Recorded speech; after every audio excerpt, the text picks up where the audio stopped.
recently, Donald Trump claimed that he has the ability, as President of the United States, to pardon himself if he ever gets charged or convicted of a crime.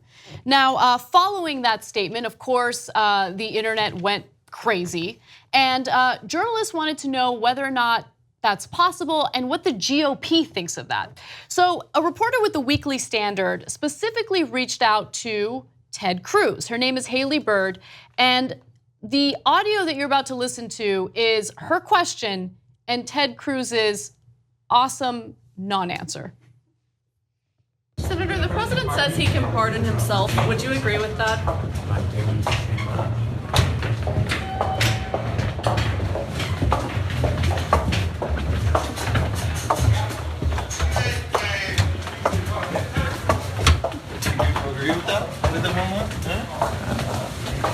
That is not a constitutional issue I've studied, so I will withhold judgment at this point. He took 18 seconds to answer. There was a very long pause. Who knows what was going through his mind throughout that pause? Maybe alarm, concern, who knows?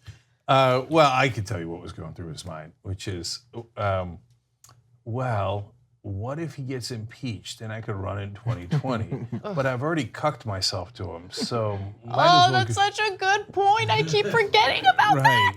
Well, but can you really recover from a full cuck?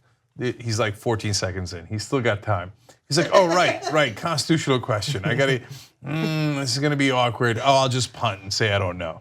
Okay, and finally, 18 incredibly long seconds later, he answers. Now, I'm gonna do something shocking and something that would be frowned upon by probably JR and some others here. I'm gonna be fair to Ted Cruz. No, all right, so we're moving on to the second portion of the story. Okay, go ahead. Well, that's also, Jake, I was editing that, and what you couldn't hear I heard it through my headphones.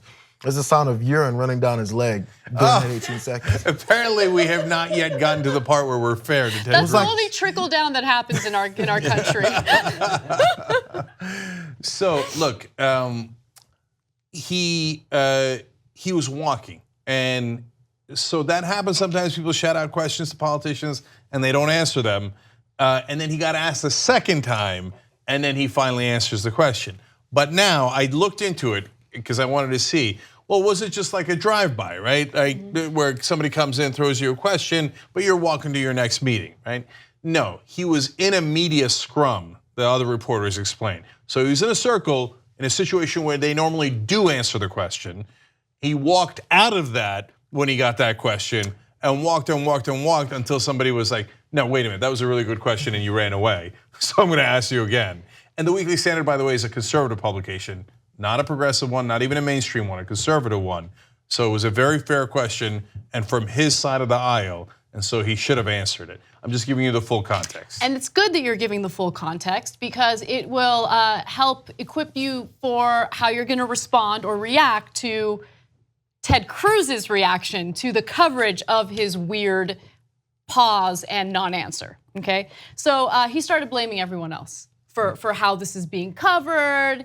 This is ridiculous. He said as follows, on the question of whether the president can pardon himself, we're seeing an abundance of knee-jerk partisanship and dishonest journalism. Just answer the question already, for God's sake. You're on Twitter, you had a chance to look it up. So apparently there were 17 tweets about this. I'm only gonna read 2 of them to you because we don't have time. But the other tweet that stood out to me said the following: some dishonest journalists have attacked me for taking 18 seconds to answer without acknowledging I was walking through the Capitol late to a meeting and simply ignoring a question that a reporter had called out at me, as senators do every single day in the Capitol.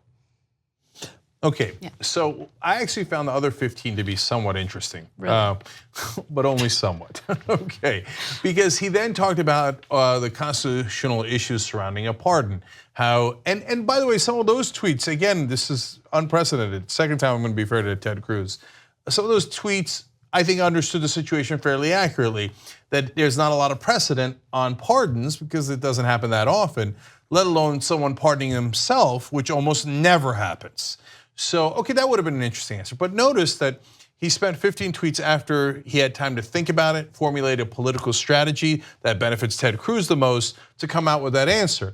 When he was originally asked about it after the famous 18 seconds, he had said, it's not a constitutional issue I've studied, so I will withhold judgment at this point. Okay. So which one is it? Are you a constitutional scholar on it or are you not? Okay, so now I'm gonna defend him, which is crazy. Well, but this is insanity. We got to stop the show. okay, so the first part of this story with the pause and then his answer, I thought that was fine, right? Okay, it took. Why do people have to respond immediately? Right? I think it makes sense to be thoughtful in the way you answer questions. So I don't care about the pause. I do believe that people were being too hard on him about that. And I think that his initial answer was totally fine. With that said, I think that his tweets, the ones that you specifically mentioned, are also fine. It's okay to question, what you really think about something, do a little investigating, and then formulate an opinion. Now, of course, his opinion is going to benefit himself, politically speaking. But again, I think that overall, considering the person Ted Cruz is and the things he's done in the past, this is not that big of a deal. Yeah, and so by the way, how did he split that baby? In those tweets, he explained like, well, it might be a little bit problematic, but we don't have enough precedent. So I'm not sure that the president couldn't do it.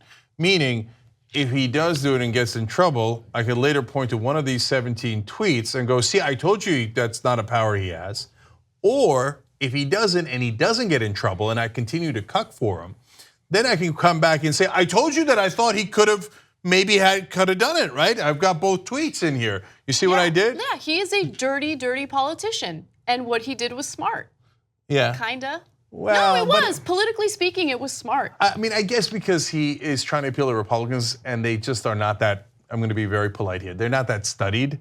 So if you follow politics, what he's doing is super obvious and greasy as usual. Yeah, it's super greasy. Right, but if you don't, I guess that they mistake that for intelligence. But I don't even think that they're evaluating the intelligence or his strategy. I think what he is doing is strategic, and that's, I don't know, maybe my standards are just low in this administration. My favorite part of Ted Cruz's strategery was when he phone banked for Donald Trump.